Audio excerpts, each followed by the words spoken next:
In the closing chapters of World War II, Paris, though famed for its romantic streets and bohemian spirit, was a city buried under the shadow of dread. Nazi troops had marched into the French capital in 1940, transforming it into a place where fear reigned and justice was a hollow word. Jews, resistance fighters, and countless ordinary citizens lived in a haze of uncertainty, many hoping desperately for escape. In a city where people vanished without a trace, and disappearances were too common to follow up, the perfect cover was created for evil to fester in the shadows. Amid this chaos, one man thrived. A respected doctor by day and a monster by night, Marcel Petiot would use the wartime disorder to mask his own reign of terror, luring people to his elegant Parisian townhouse with promises of freedom, only to murder them in cold blood. By the time authorities caught up with him, he was suspected of killing over 60 people. Some estimates suggest more than 150, and disposing of their remains in ways as gruesome as they were cunning. But the story of Dr. Marcel Petiot begins long before the Nazis ever set foot in France. It begins with a deeply troubled child. So sit tight as we dive into today's mystery, and you will have incredible luck if you like and subscribe before this video ends.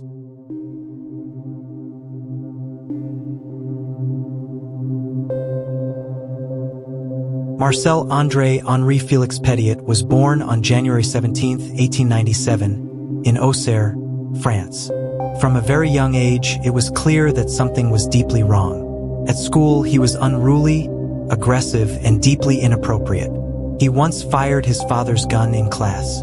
At the age of 11, he propositioned a female classmate for sex. These weren't the behaviors of a mischievous child. They were warnings of a darkness festering within. By 17, Petiot had already committed theft and was arrested for robbing a postbox. Rather than being punished, he was sent for psychiatric evaluation. The diagnosis: mental illness. It would be the first of many such assessments. And just as often as he was examined, he was released. Then came the war. Petiot was drafted into the French army during World War I. In 1917, he was wounded at the front and sent for treatment. Instead of healing, he was arrested again, this time for stealing army blankets. Yet again, he was declared mentally ill, diagnosed with an array of issues including neurasthenia, melancholia, obsessions, and phobias. He was sent to a psychiatric ward for treatment but ultimately returned to the front lines. In 1918, he shot himself in the foot, deliberately it seemed to escape duty. Eventually, he was discharged for disability. The military psychiatrist had recommended institutionalizing him. But instead of a padded cell, Petiot was granted a new path. He joined an accelerated education program for veterans and earned a medical degree. The same hands that once trembled with a stolen rifle would soon hold a scalpel, and the horrors he would commit under the guise of medicine were only just beginning. After the war, Petiot moved to the tranquil village of Villeneuve-sur-Yonne, where he began his practice as a doctor.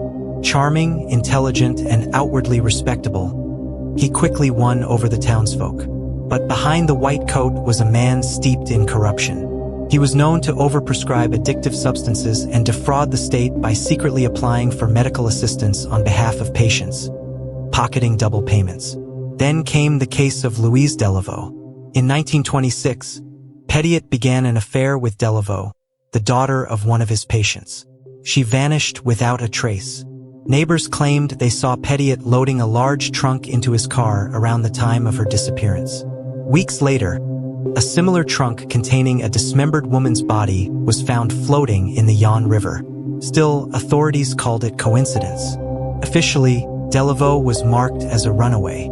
Despite the swirling scandal, Petiot was elected mayor of Villeneuve-sur-Yonne.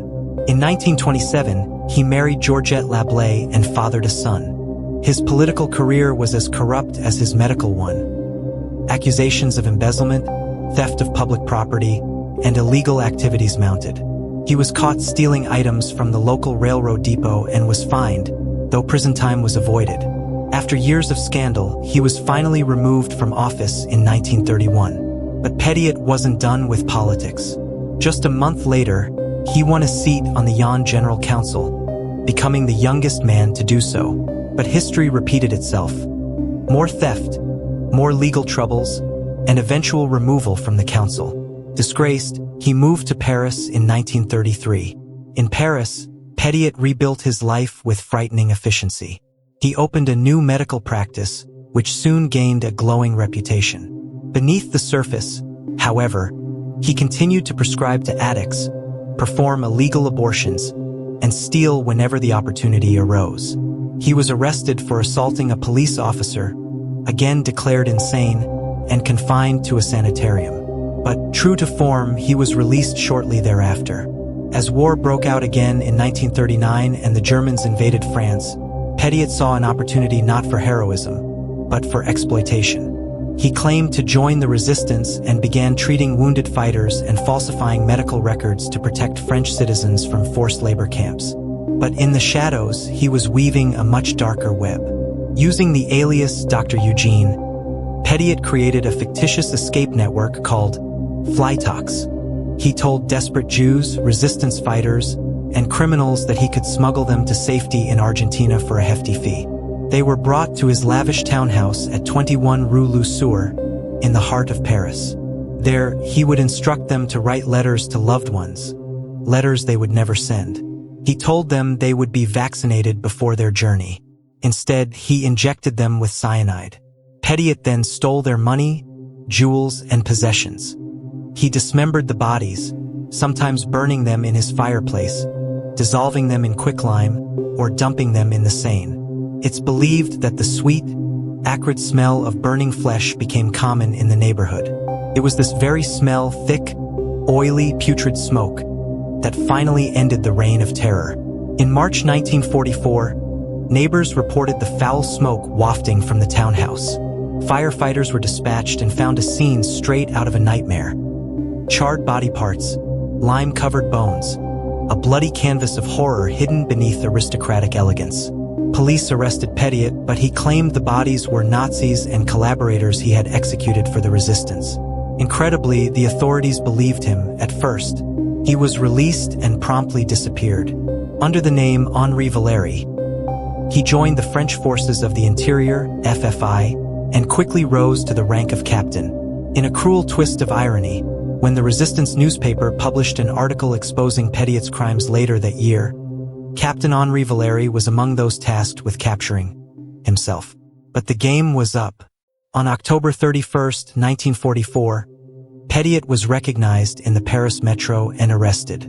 At his trial, Marcel Petiot maintained his defense. He was a patriot, a hero, a soldier in the shadows who had executed traitors and Nazis. But the evidence was insurmountable. He was charged with 27 counts of murder, though authorities believed the real number was far higher, perhaps over 150. The court rejected his pleas of resistance work, and in 1945, Marcel Petiot was sentenced to death. On May 25, 1946, he was executed by guillotine. His final words? "Gentlemen, I ask you not to look. This will not be very pretty." Marcel Petiot's story is not just one of murder. It is a portrait of opportunistic evil, of how war doesn't just bring out the best in some people, but the worst in others. His case serves as a chilling reminder that monsters don't always lurk in shadows. Sometimes, they wear white coats, smile charmingly, and promise salvation. And in the confusion of war, when the streets are filled with smoke and fear, some of them get away with it, at least for a time. Feel free to leave your comments below, and don't forget to like, subscribe, and turn on notifications for more mysteries like this. Thank you for watching, and I will see you in the next video.